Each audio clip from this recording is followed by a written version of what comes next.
So I'm Josh Eastright. I'm from the class of 1999. I am pleased to be joined here by three of my classmates from the class of 99. Yeah. I'll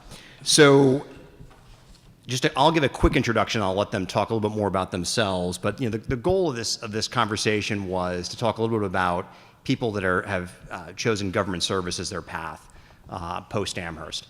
So we've chosen three people from the class that took different routes to give us different perspectives. So Kate Pentel is going to give us the executive branch perspective. She works at the State Department. Kate has spent most of her career focused on Asia with postings in Indonesia and India. She's also been based in Washington and been focused on very quiet places like North Korea. So she probably has some interesting to say about that. She's also heading to Russia in the summer for her next posting. So very, very slow-paced life for her and things that she's focused on. Jon Laufer is joining us to give us the perspective from the member of Congress staffer. So he has been in a couple different offices. His current boss is Stephanie Murphy, who represents Florida. Prior to that, he worked for the delegate representing Puerto Rico, so has had some varied experience as well there. And then last but not least, Andrew Grossman is going to give us the committee perspective. So Andrew was on the nonpartisan Joint Taxation Committee up to and leading through the tax bill in 2017, and he's currently now the Chief Tax Counsel on the Ways and Means Committee. I'll also note that his chairman represents Williamstown, and he can explain himself shortly why he chose to do that. So maybe as a starting point, why don't I just ask everyone to maybe just go on the line, give a more fulsome introduction on yourself and what you're up to. Great, sure. So I'm Kate Van Til, now Kate Rebholz, and I joined the State Department in 2005. I was in India for 2 years and then Indonesia for 4 years. 2 years working on counterterrorism, rule of law issues, and then 2 years working on environment, science, technology, health, and climate change issues. Then I came back to Washington and worked on North Korea policy.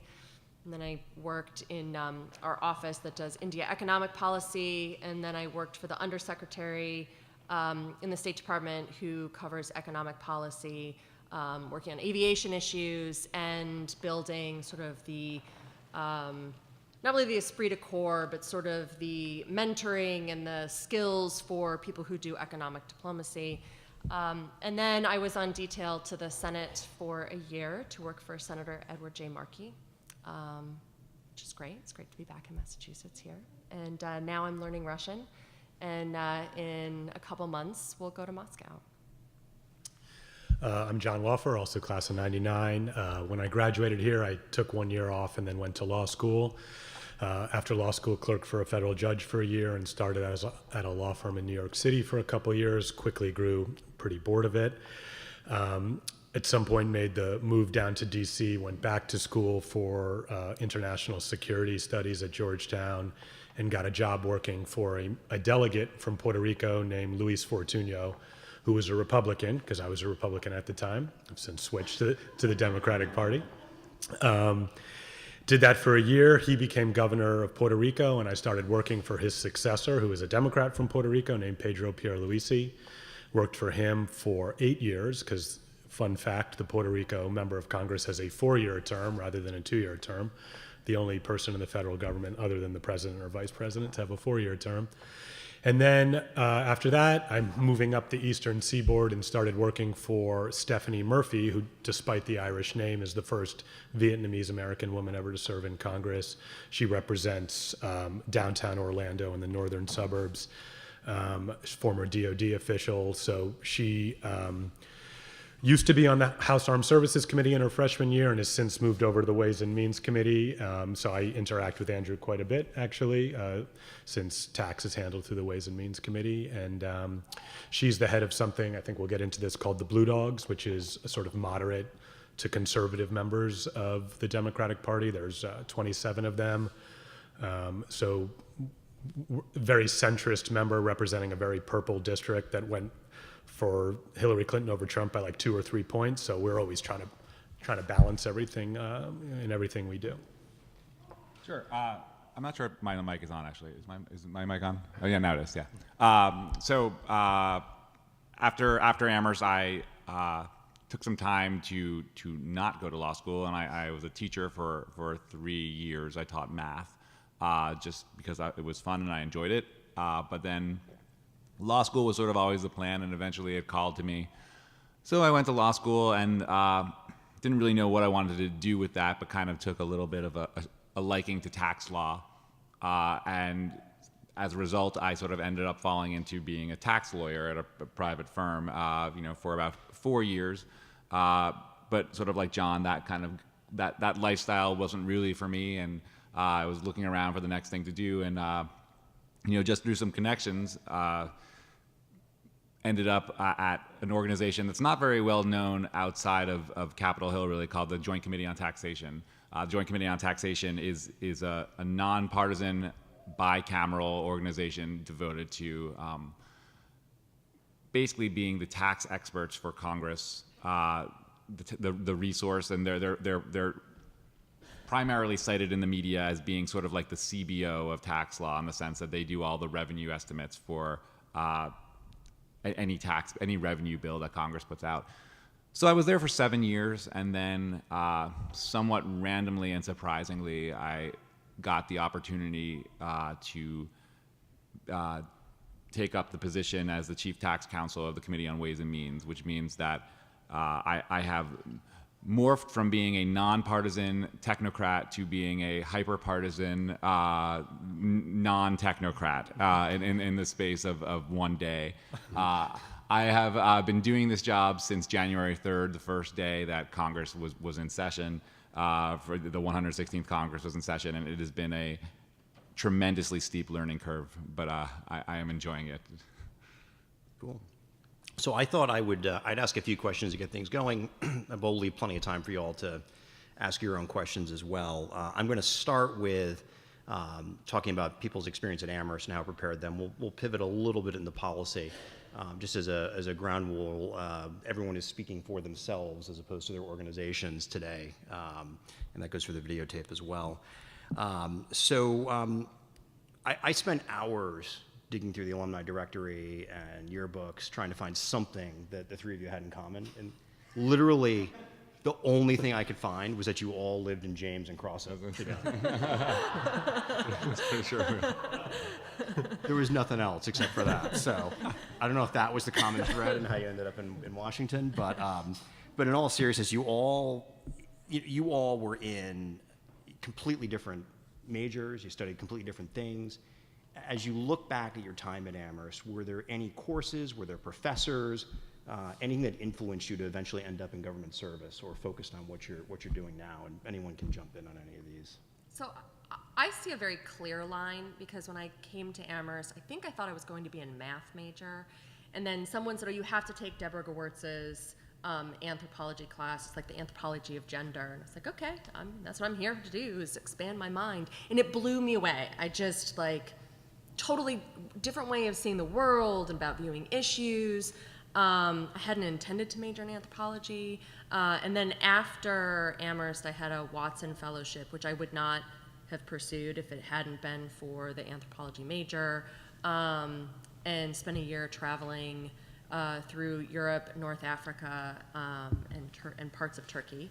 And I was like, I need to turn this year into my life, because I loved it. I loved connecting with different people. And I had also been sort of, motivated a lot by purpose. And so for me, having a job that has an element of service or purpose or, like a higher calling was very important. And so while I was on that year, I talked to someone who was in the State Department. They said, you should, go through this process. And ironically, the very thing that helped me join the State Department was also what prevented me from joining the State Department right away, because my background checks, because I traveled for this year plus, took, I know at the time, I think it was 15 months. So then life went on.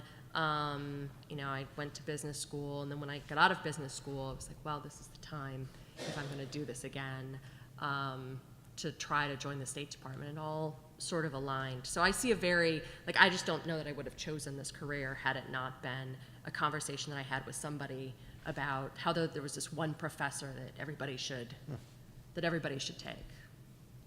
Yeah, I mean, it's sort of embarrassing for me because when I try to put myself back in the mindset of a freshman, sophomore here, to the extent I can do that, I don't think public service crossed my mind. I don't even think at that point I was thinking in those terms. I was mainly focused on sports, lacrosse, and like trying to do okay in my classes. I didn't really have a sense of purpose then. I don't think the idea for public service crossed my mind until I was in law school and 9/11 happened, and I was in New York, and that I think started to get me to think more about this idea of the private sector versus public service. I didn't think about that in college. Mostly the things that shaped me, I'd say intellectually, I was an LJST major, which is a natural progression into law school, and really did help me once I got to law school sort of feel like I had a leg up on folks. I had already spent 3 years reading cases, when most folks who go to law school, the first time they ever read a case is their 1L year. So I felt I had a leg up.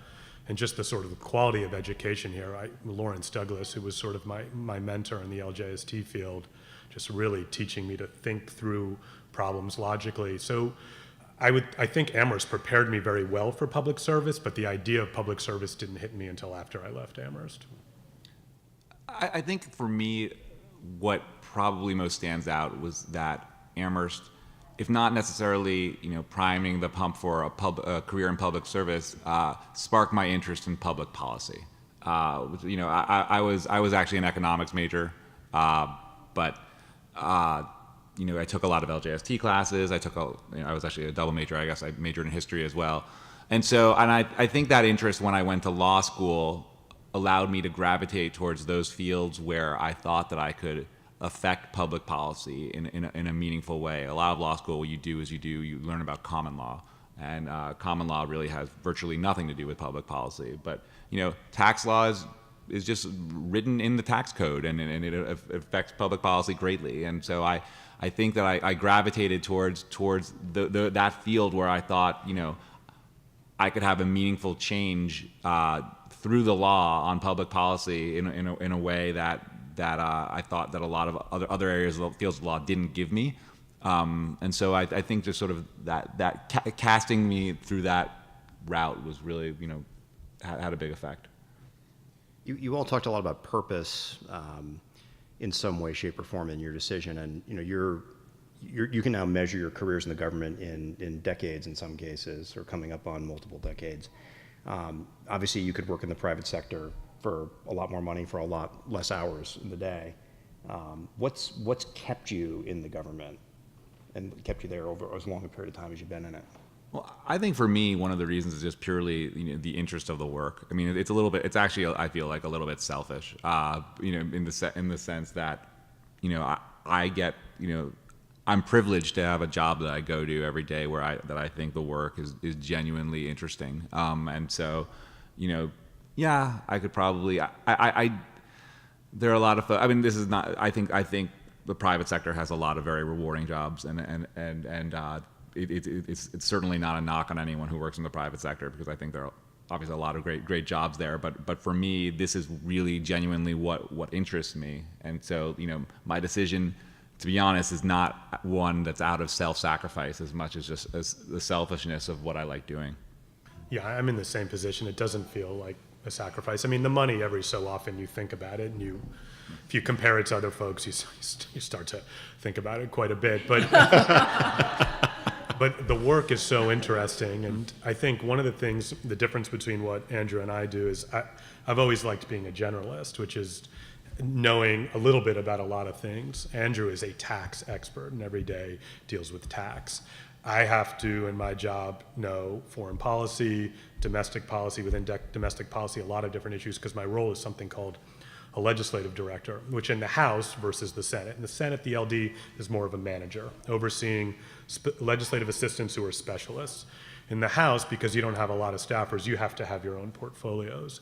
And so I've just gotten to learn so much about how the government works, and I really enjoy it. So no 2 days are the same. You write speeches, you write op-eds, you write bills, you do all this. And I think probably my most interesting experience on the Hill has not even been in my current office, where I theoretically have more power, but back when I worked for Puerto Rico, where I didn't have any power, because Puerto Rico is a my boss didn't have the right to vote on the floor.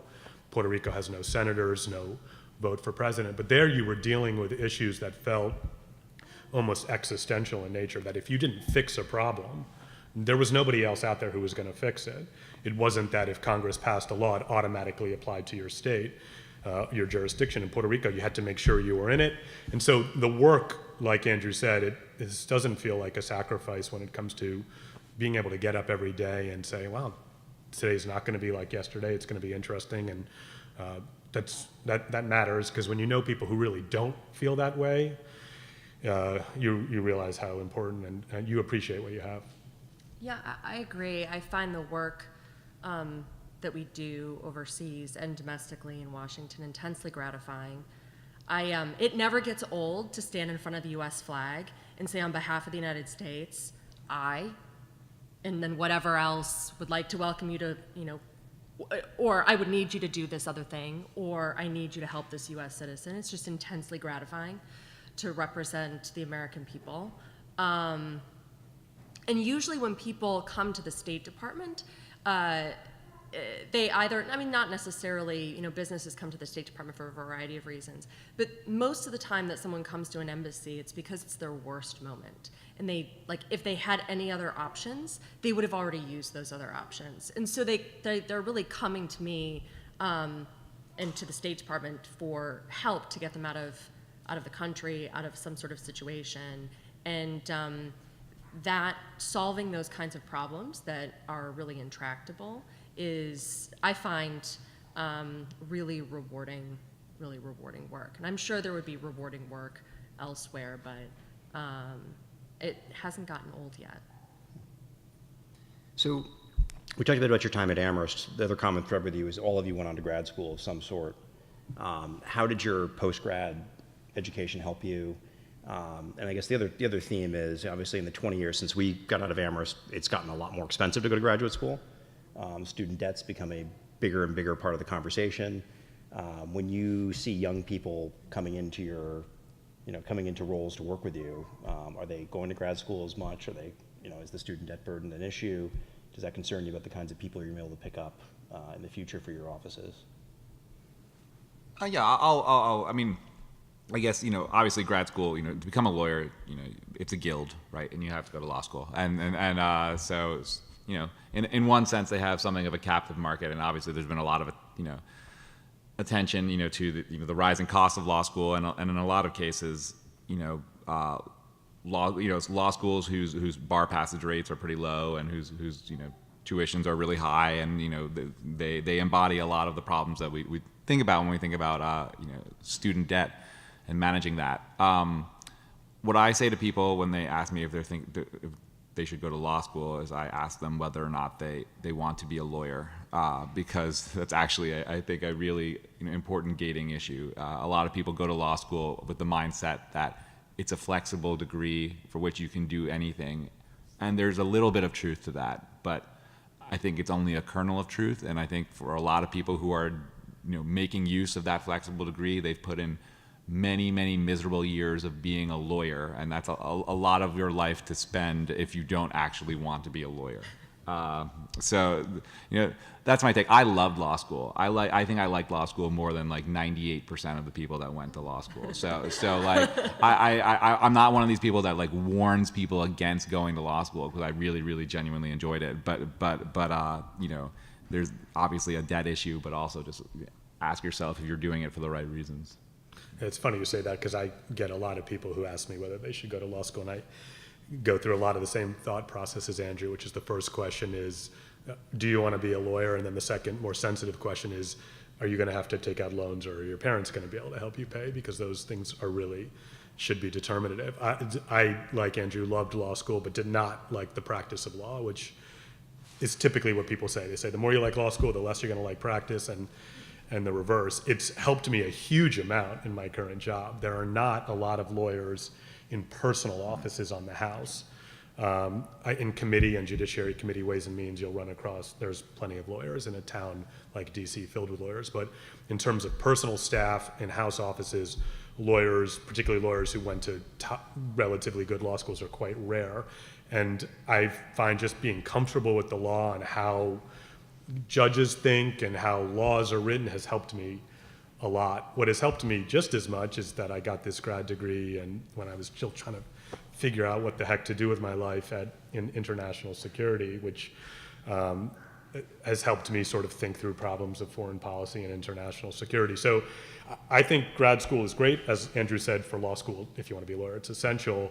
In DC, I typically tell people try to go while you're working, taking time, even for law school now, which would have seemed inconceivable to me to go to law school part-time, but people being out of the workforce for 3 or 4 years to go to grad school seems like a wasted opportunity. If you can work and go to school at the same time, which is what I did for my master's, it seems like the best of both worlds. So that's what I did with my business degree. For a variety of reasons, I needed to be in Michigan for family reasons, and I was bored. And so I went and got a business degree at Michigan in the evenings, but I was working during the day, and my work paid for part of it. It didn't really have that much of student loan debt. And then because I was willing to serve in India for 2 years, the State Department paid for part of it. And then when I went to Indonesia, they also paid for part of it. So unlike many students today, I was able to pay off those debts extraordinarily quickly. I think I paid off the debt in the same amount of time that I was in business school. So, that was not an issue that sort of I was focused on. I will say I'm intensely focused on it now that I have children who are in elementary school. And I'm not entirely sure how that's gonna work, because the cost of education for what I have to save for them for education, the math does not seem to compute in ways that make sense. No, it's kind of terrifying. Absolutely terrifying. Well, let's pivot a little bit to your work and what you're doing now. I think Jon mentioned in his intro that what intrigues me about his job and who he works for is that she is becoming more and more of a rare breed on the Hill. She's a Blue Dog Democrat. That used to actually be a fairly decent coalition up on the Hill. Blue Dogs are sort of the centrist Democrats. She's also part of the Problem Solvers Caucus, which is in theory a bipartisan half and half Republican Democrat caucus that tries to get big things done on the Hill. But obviously we live in interesting times. How do you support your member? How does the Congresswoman think about getting things done up on the Hill in this kind of an environment where everything is so intensely partisan on both sides? Yeah, I guess I'd answer that in a couple ways. The first thing is, this is the type of person I want to work for. I don't know a lot of staffers on the Hill who are willing to work these hours for this pay to introduce message bills that have no chance of moving forward. It's just not fulfilling, right? I mean, you do it, you get a press release about it, and then nothing happens. The whole point of public service, in my boss's view and in my own view, is to get bills over the finish line. And in Congress right now, we've got a Democratic House, a Republican Senate, and a Republican White House. And the only way you can get bills over the finish line is through bipartisanship. And I think going into that, your part of your question about how does it feel to be now in this very partisan sort of Donald Trump Washington, is the reality is that's just the surface. There is a lot of cooperation happening on a lot of issues that don't make the news all the time. And so what my boss tries to do is to find those spots, to sort of insert herself into those areas when she introduces bills, to find a Republican partner and then try to push it forward. And we've had pretty good success doing it. And it doesn't get a ton of attention, though there are more stories coming out now about, well, the actual power in the Democratic caucus is these 27 Blue Dog Democrats who, because the Democrats only have a 17-member margin in the House, if they want, can stop any Democratic bill from passing the House. So there's power in these numbers, and there's also power in the sense that we try to get legislation through the House in a form that it can go to the Senate and potentially pass. If you pass a bill in the House with just Democratic members, it's just going to die in the Senate anyway. So what's the point of the exercise? And I know it's something that Andrew is focused on as well, because his boss, Mr. Neal, is hyper-focused on getting things over the finish line. So I guess the broader point is that it's easy to do this because it's what I believe in, and it leads to moments that are fulfilling because you work with somebody on the other side and you actually get something done. Like, I don't know if people know the U.S. Chamber of Commerce is one of the biggest lobbying shops in town. has become known as a Republican shop in the past few years, they actually started scoring all members on bipartisanship. So how many bills do they co-sponsor with a member of the alternate party? Yeah. I didn't look up your members' rating. We got endorsed by the Chamber of Commerce and Labor, which we're going to lose one of those this year. So you mentioned the work Andrew does on Ways and Means. I mean, Andrew, you had a pretty unique experience in 2017, so shepherding a good chunk of the tax bill through the committee, through the House, through the Senate. I mean, it must have been a pretty amazing experience to be part of something that large, that legislative that large, and that much of an impact. Can you talk a little bit about that experience and what you learned from it? Sure. I mean, so just as a reminder, although I am a Democrat now, or at least I am a Democrat, but I work for the Democrats now, I should say. At that time, I was working for a nonpartisan organization designed to help any member of Congress and who is trying to get something over the line. So we were working hand in hand with the Republicans who were basically working on this bill without any assistance from the Democrats at all. And it was an incredibly busy and difficult 2 months of my life. It was certainly the hardest I've ever worked in a space of 2 months. I mean, lots of nights that we were just in the office until 3, 4 a.m. Trying to read through the bill, troubleshoot areas, and write the legislative history. We would be doing this. I mean, one of the most memorable things is that we had the House marking up the bill on 1 week, and we had the Senate marking up the bill the next week, and all of us were sitting there while the House was marking up the bill during the markup with our laptops working on the Senate bill. It was just. I mean, it was a nightmare. But it was incredibly exciting. Very few times do you get an opportunity to work on something like that. Now, you could certainly argue about the results of the bill and whether it was good policy, and I'm happy to talk your ear off about it. But just in terms of the process itself, it was a pretty unique thing to be a part of, for sure. What was it like? I mean, so you're obviously a tax lawyer.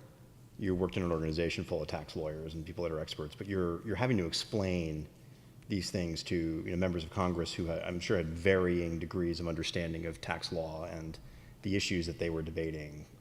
How was that experience? Well, it's the more frustrating thing is not so much there's understanding, but there's also what we're competing against is we have good tax policy versus political decision making, so. Generally speaking, when you're at the Joint Committee on Taxation, you're advocating for good tax policy.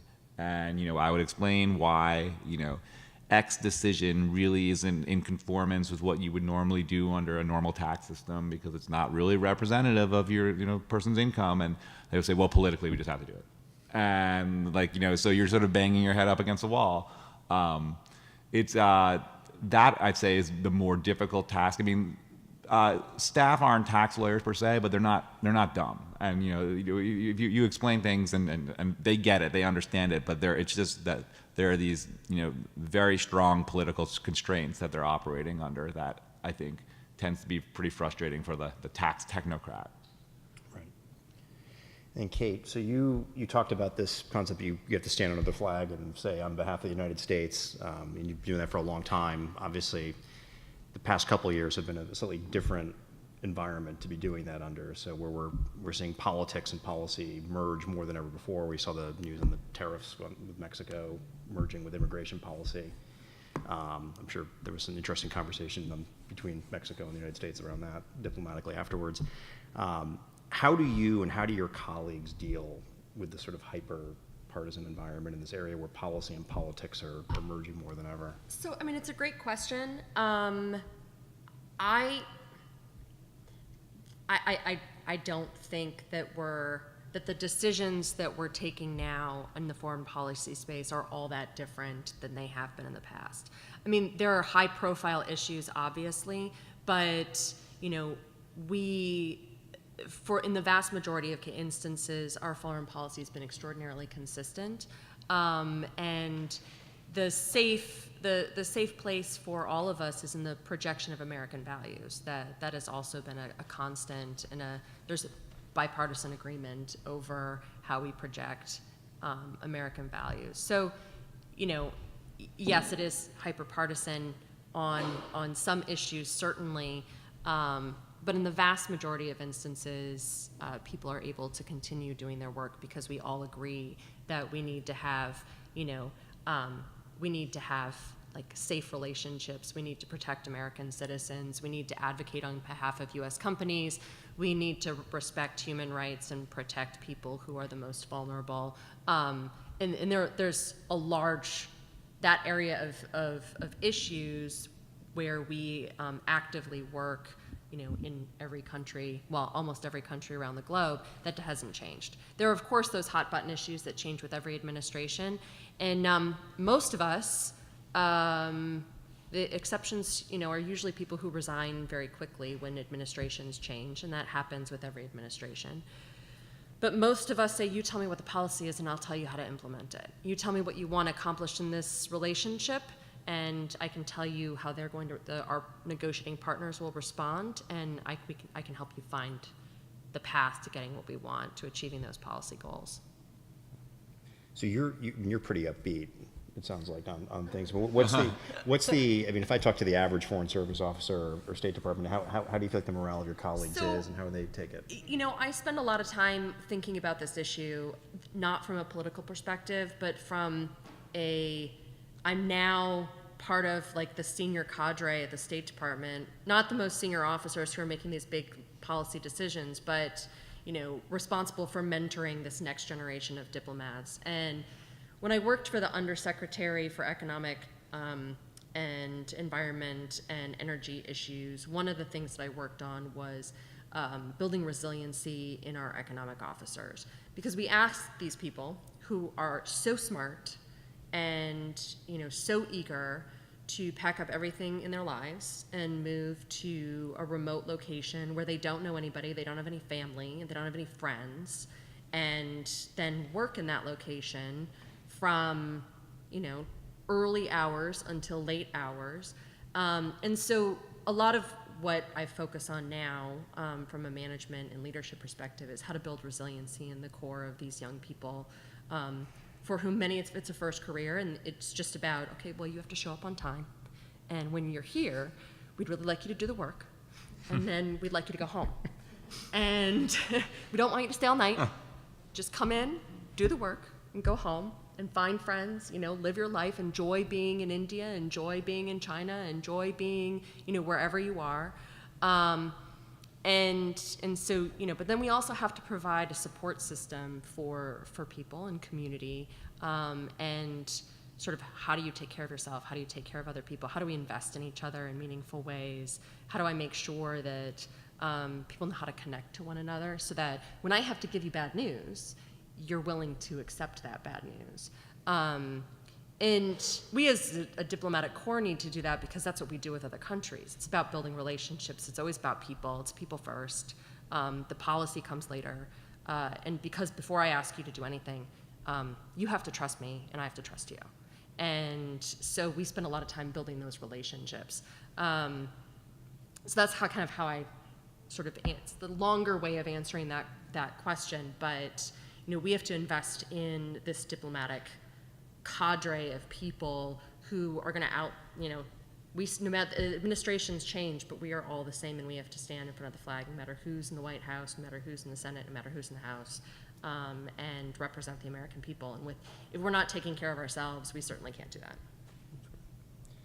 So we got about 15 minutes left or so, and I know everyone that came here is intensely interested in this topic. So anything from the floor that people want to ask? I mean, I can ask questions all day, but Mark?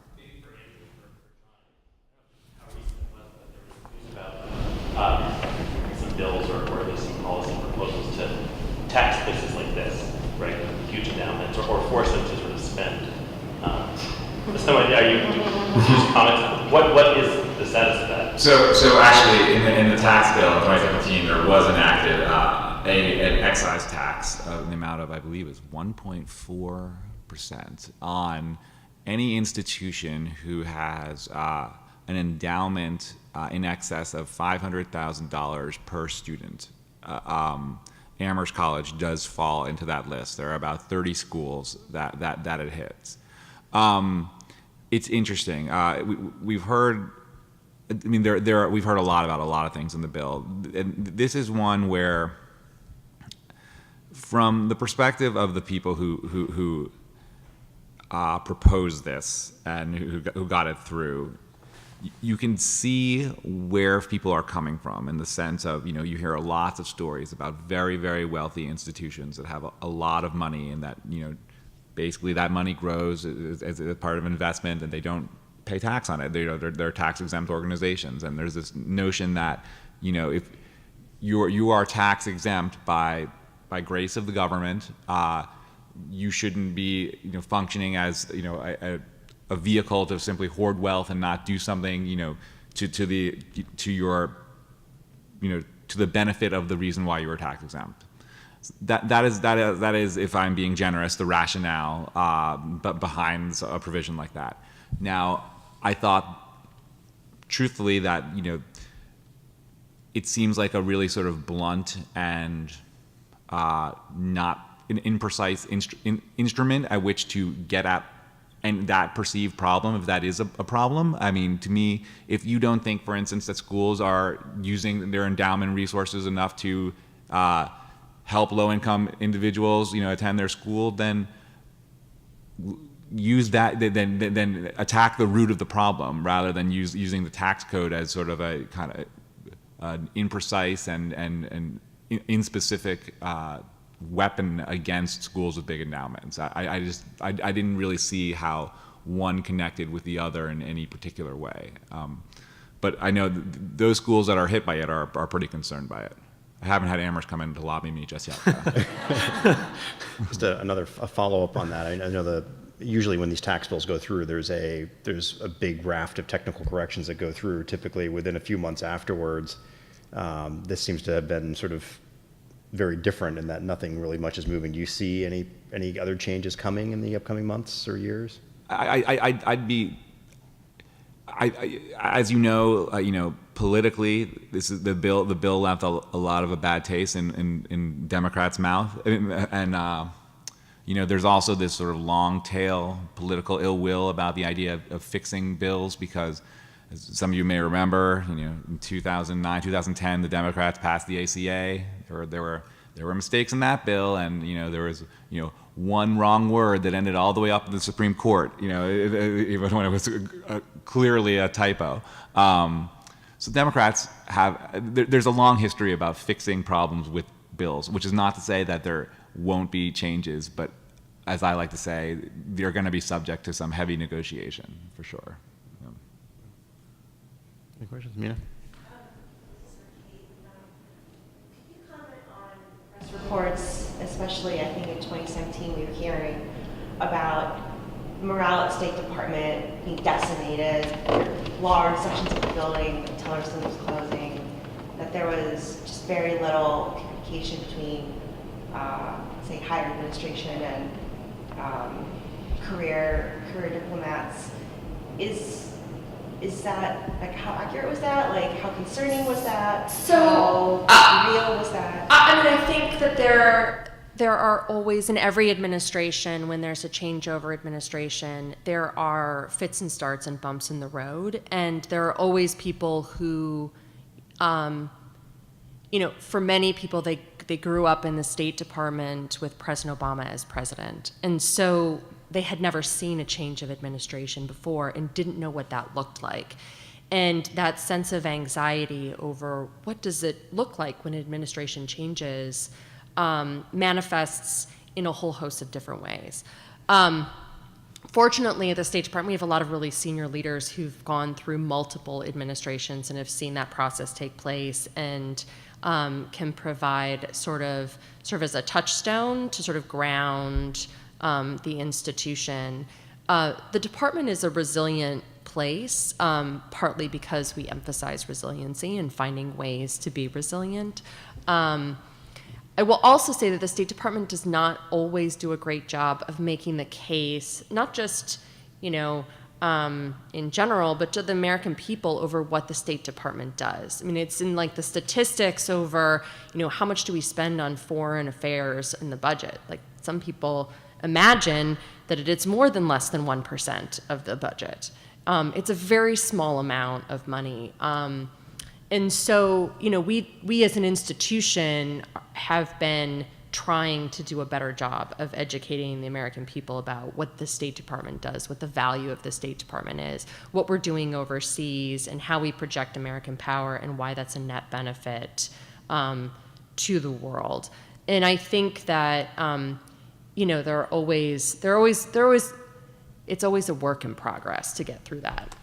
The only thing I would add here from the Article 1 perspective is that, so I had heard the same things you did, and obviously there's been some recent books that have come out that suggest that Bill Burns, one of the most respected State Department officials, just wrote a book where he says that this transition was a little bit different, a little worse. Michael Lewis wrote a book called The Fifth Risk, talking about the Trump administration taking over, and they didn't talk about the State Department there, but real problems and in terms of their interest in sort of keeping things going. The interesting thing I see from a congressional perspective is that some of the darker impulses of this president or any president are really softened often in Congress. So when this president came into power, like previous Republican presidents, they always proposed to find cuts in the State Department budget. It's a well-known thing. And Congress always rejects them, and always rejects them on a bipartisan basis, to the point where when Mike Pompeo came in and testified before the State Foreign Ops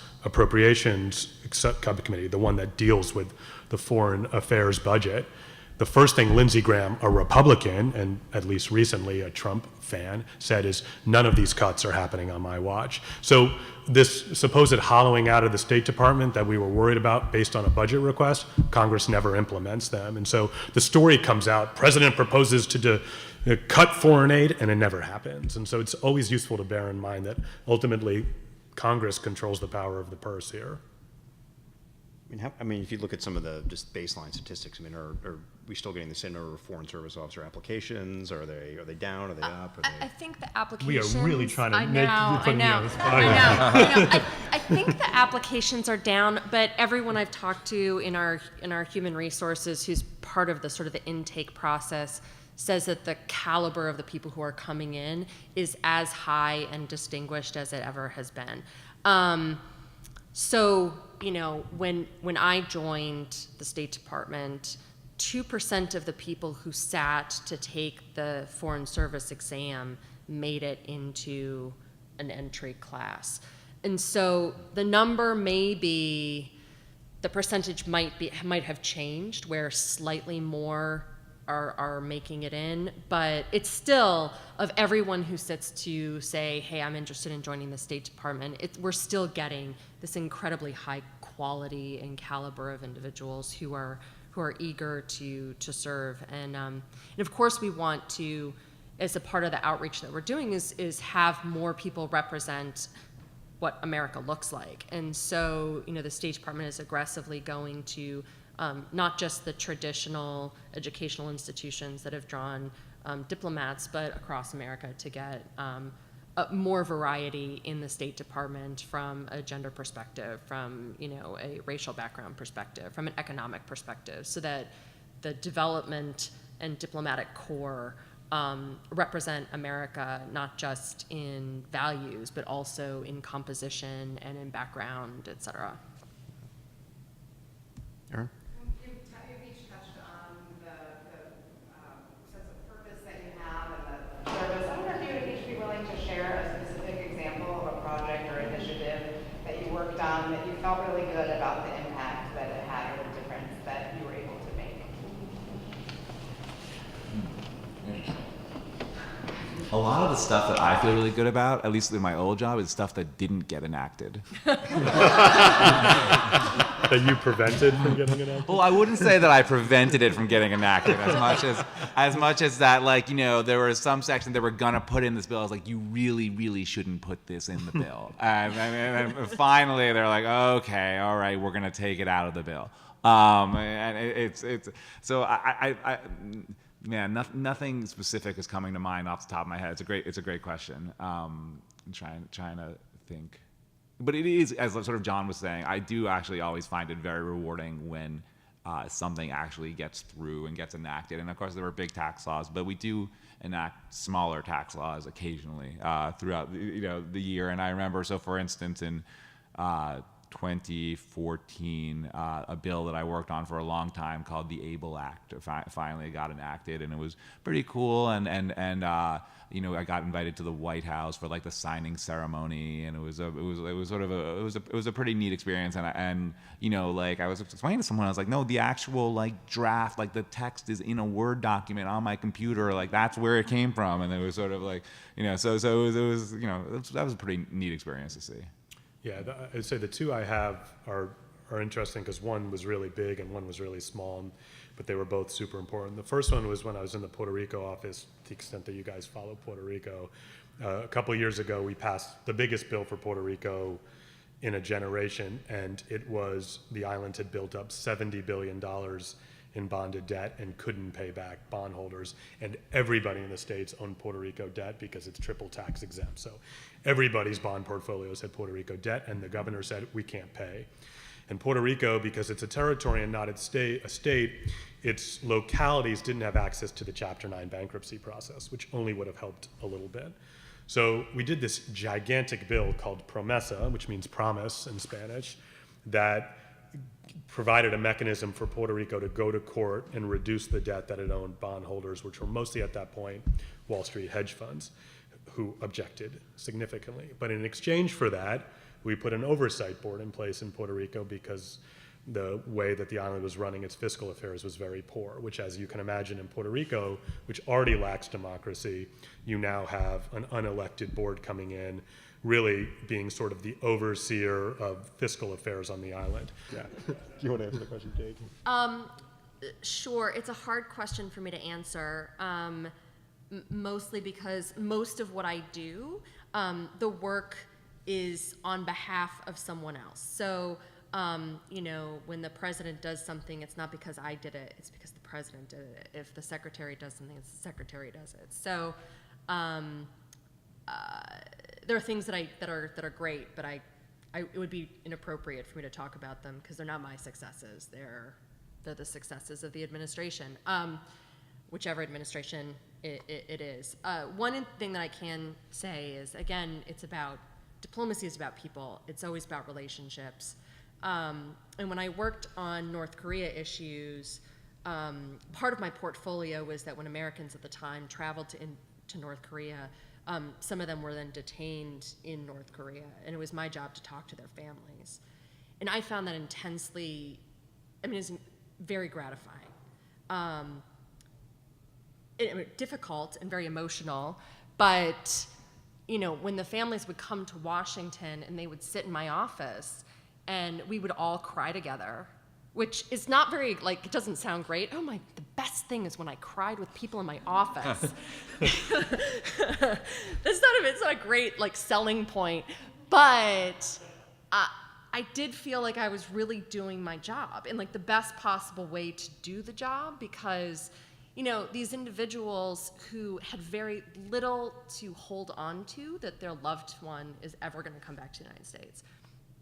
They could come and sit in my office and we would cry together and I would take them to coffee. And they were like, thank you.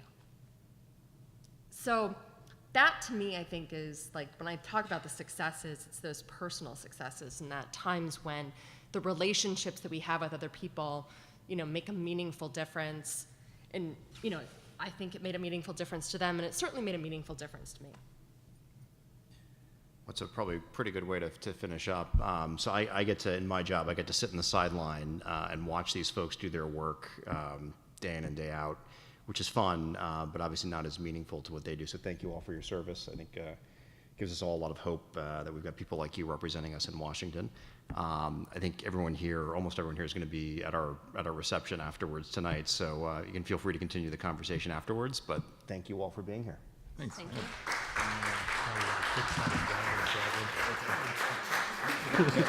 Thank you.